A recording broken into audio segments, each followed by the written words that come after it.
Chers frères et sœurs et amis, je vous salue dans le nom de notre Seigneur et Sauveur Jésus-Christ, lui qui est envoyé de Dieu pour apporter de la lumière à ceux qui sont dans les ténèbres.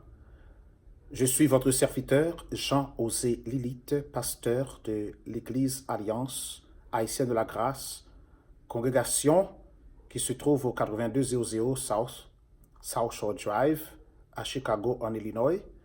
Je suis venu partager avec vous quelques mots de la parole de Dieu et je prie que le Seigneur, le Dieu des dieux, ouvre nos yeux pour que nous puissions contempler ses merveilles.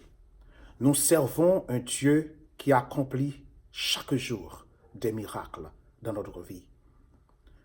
Et cela nous conduit ce soir à l'Évangile selon Saint Jean, le chapitre 9. Et nous allons lire pour vous à partir du verset 1er jusqu'au verset 5e. Nous lisons ceci. Jésus vit en passant un homme aveugle de naissance. Ses disciples lui posèrent cette question. Rabbi, qui a péché, cet homme ou ses parents, pour qu'il soit né aveugle? Jésus répondit, ce n'est pas que lui ou ses parents aient péché, mais c'est afin que les œuvres de Dieu soient manifestées en lui. Il faut que je fasse tandis qu'il est jour les œuvres de celui qui m'a envoyé. La nuit vient où personne ne peut travailler. Pendant que je suis dans le monde, je suis la lumière du monde. Que le Seigneur apporte une bénédiction spéciale à la lecture de sa parole pour l'édification commune de nos âmes. Éternel, notre Seigneur, notre Dieu, toi qui es grand, qui es fort et puissant et qui apporte toujours de la lumière à ceux qui sont dans les ténèbres, nous te demandons au nom de Jésus-Christ de nous ouvrir l'esprit, le cœur, l'entendement, pour que nous puissions percer les mystères de ta parole. Au nom de Jésus, nous t'en prions. Amen. Mes frères et sœurs et amis, je suis venu vous encourager et vous demander de faire très très attention dans ce monde de ténèbres, pour que nous ne soyons pas aveuglés par les ténèbres. Car il y a les messages qui circulent partout, qui sont teintés de vérité et pourtant qui se présentent d'une forme tout à fait voilée et nous empêchent de voir, de comprendre la totalité du mystère de Dieu. Nous avons dans l'Évangile selon Jean, le chapitre 9, ici, un miracle accompli par Jésus-Christ. Le texte nous dit très clair qu'il s'agissait d'un aveugle né.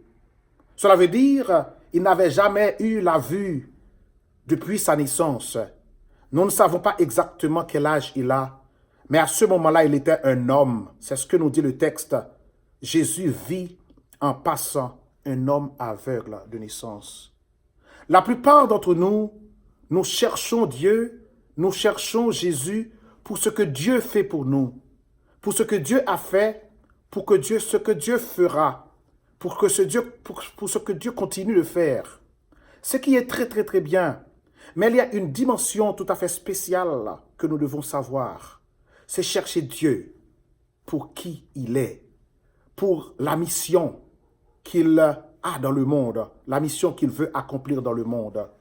Est-ce que je m'approche de Dieu avec le désir, avec la soif de connaître de Dieu, de connaître sa mission et de connaître ce qu'il veut accomplir dans le monde, pour que je dise, Seigneur, ouvre mes yeux pour que je voie, car je suis aveugle. Jésus, au chapitre 8, le chapitre précédent, a dit, au verset 12, « Je suis la lumière du monde. Celui qui me suit ne marchera pas dans les ténèbres, mais il aura la lumière de la vie. » Et ici, au chapitre 9, au verset 5e, Jésus dit, « Pendant que je suis dans le monde, je suis la lumière du monde. » Il faut comprendre que ce miracle se trouve dans un contexte bien déterminé, un contexte dans lequel Jésus veut se présenter et Jésus veut qu'on le comprenne comme étant lumière, comme étant celui qui a horreur des ténèbres et qui appelle les gens des ténèbres à son admirable lumière. Jésus ne veut pas que nous soyons dans les ténèbres. Jésus ne veut pas que nous soyons dans l'obscurité. Il est là pour nous offrir la main, pour nous sortir de notre endroit de ténèbres, de notre endroit obscur. Jésus, au chapitre 8, en se présentant comme lumière, avait eu des problèmes avec les pharisiens, les scribes et les leaders juifs, au point qu'il leur avait dit que vous ne me connaissez pas, alors vous ne connaissez pas le Père. Dieu n'est pas votre Père. Vous dites que Dieu c'est votre Père, mais je vois très clair que Dieu n'est pas votre Père, car si Dieu était votre Père, vous me connaîtriez. Alors, dans la discussion avec Jésus, Jésus leur a dit que Abraham, quand il lui avait demandé est-ce qu'il était plus grand qu'Abraham, Jésus a répondu bien sûr que j'avais vu Abraham et Abraham avait vu mon jour. Et là, ils avaient dit à Jésus que Jésus avait un démon. Et comme Jésus a dit que si vous gardez ma parole, vous ne mourrez point, ils avaient pensé que Jésus était fou et ils voulaient se défaire de Jésus. Il avait voulu tuer Jésus. Alors Jésus est parti avec ses disciples. Qu'est-ce que nous voulons voir par là? C'est que Jésus est venu parmi les pharisiens, parmi les scribes, parmi le peuple juif, en se présentant comme lumière, parce que eux, ils étaient dans les ténèbres. Ils ne pouvaient pas comprendre Dieu. Ils n'avaient pas reconnu le Fils de Dieu. Ils n'avaient pas vu Jésus comme étant le Fils de Dieu. Ils étaient aveugles et aveugles depuis leur naissance. Ils étaient des aveugles nés. Jésus avait voulu leur faire voir qu'il est venu ouvrir leurs yeux de manière spirituelle. En quittant le temple, Jésus vit en passant. Qu'est-ce que cela veut dire, Jésus vit en passant? Il n'était pas dans le programme de Jésus d'aller ouvrir les yeux de l'aveugle. Non, si Jésus voulait ouvrir les yeux de l'aveugle, il allait rassembler tous les aveugles pour ouvrir leurs yeux. Non, l'aveugle était seulement une illustration. C'était quelqu'un qui était sur le chemin et Jésus s'est servi de l'aveugle pour montrer au monde entier qu'il sait ouvrir les yeux spirituels de ceux qui ne peuvent pas voir Dieu, qui ne peuvent pas voir Jésus comme étant Dieu. Maintenant, lorsque nous nous approchons de Dieu, et tout ce que nous cherchons, c'est des miracles physiques, c'est des miracles économiques, c'est des miracles sociaux. C'est pas la bonne manière de voir Jésus, car si Jésus accomplit un miracle, il le fait en fonction de sa mission pour la gloire de Dieu. C'est vrai que si Jésus a ouvert les yeux de cet aveugle, il peut ouvrir les yeux de tout aveugle. Et en tant qu'aveugle, il peut ouvrir mes yeux. Mais ce n'est pas ça ce que Dieu veut. Jésus n'est pas venu dans le monde pour ouvrir les yeux de tous les aveugles physiques, mais pour ouvrir les yeux de tous les aveugles spirituels. Nous sommes tous aveugles de naissance et nous avons tous besoin de Jésus.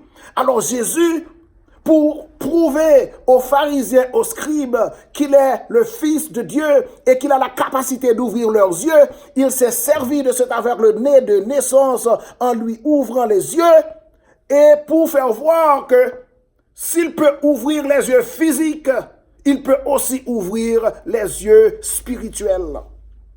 Jésus vit en passant un homme aveugle de naissance. Ne suis-je pas né aveugle? De manière spirituelle, j'ai besoin de voir Jésus. Est-ce que vous n'êtes pas né aveugle de manière spirituelle? Vous avez besoin de voir Jésus et Jésus peut vous faire voir. Maintenant, ce que Jésus est en train d'accomplir dans le monde, c'est qu'il y a des miracles qui peuvent se produire. Et ces miracles, ce sont des gens qui ont eu la grâce d'être utilisés par Dieu pour que le monde puisse voir que Dieu peut nous ouvrir les yeux de manière spirituelle. Ce n'est pas les yeux physiques de tout le monde que Jésus va ouvrir. Moi, je dis que si Dieu avait voulu donner une longue vie sur la terre, la première personne à bénéficier de cette longue vie serait Jésus-Christ. Mais non, Jésus-Christ était venu pour une mission tout à fait bien déterminée. Moi, je vous dis, il importe peu que vous priez matin, midi ou soir. Vous allez vivre votre vie. Les maladies viendront. La mort viendra. Les moments difficiles viendront. La bonne question à se poser, si je suis dans cette situation difficile, Seigneur, qu'est-ce que tu es en train d'accomplir? Qu'est-ce que tu veux me permettre de voir? Car on peut voir la gloire de Dieu sur le lit à l'hôpital. On peut voir la gloire de Dieu dans les moments noirs de la vie, dans les circonstances désastreuses, dans les moments difficiles, les moments de peine, de chagrin et de douleur. On peut voir la gloire de Dieu. Et cela doit être notre prière. Cela est ma prière. Et je vous invite à avoir cela comme prière. C'est ainsi que vous allez comprendre la puissance de Dieu. La puissance de Dieu qui agit en nous, même lorsque nous sommes faibles, même lorsque nous sommes malades, même lorsque nous sommes aveugles. Est-ce que vous voulez que Dieu ouvre vos yeux? Est-ce que vous voulez voir le miracle à rechercher? C'est le miracle spirituel. Que Dieu ouvre vos yeux. Que Dieu continue d'ouvrir mes yeux pour que je puisse comprendre que je passe par la maladie, que je passe par la mort. La volonté de Dieu doit s'accomplir. Pour terminer, je vais dire que dans le livre des Actes des Apôtres, c'était l'apôtre Paul lui-même qui avait dit ceci. Le Saint-Esprit m'avertit d'aller à Jérusalem, présenter la bonne nouvelle de l'Évangile. L'Esprit aussi m'avertit que je passerai par des tribulations. Parfois, nous disons que si c'est Dieu qui nous envoie quelque part, rien ne va nous arriver. Paul était averti qu'il allait passer par des tribulations. Il était allé quand même, il a passé par les tribulations, mais il était fort, car Dieu avait ouvert ses yeux pour qu'il comprenne que ce n'est pas la délivrance physique qui est d'abord primordiale, mais c'est la délivrance spirituelle. C'est pourquoi quand il était en prison, il a pu écrire aux Philippiens, en parlant de l'apôtre Paul, « Eh bien, ne vous attristez pas, ne vous lamentez pas sur moi. Au contraire, réjouissez-vous toujours dans le Seigneur. Je le répète, réjouissez-vous. Que le nom de Dieu soit béni, soit glorifié pour mes chaînes, car en prison, beaucoup ont reçu l'Évangile et les saints de la maison de César vous saluent. Que Dieu nous aide à comprendre que le vrai miracle, c'est le miracle spirituel. Et quand Dieu choisit quelqu'un du milieu de nous pour accomplir un miracle, nous devons tous célébrer cela. Et ne pas en faire une exigence que nous aussi, il faut un miracle physique. Car le miracle que Dieu opère pour tout le monde est un miracle spirituel. Que Dieu vous bénisse.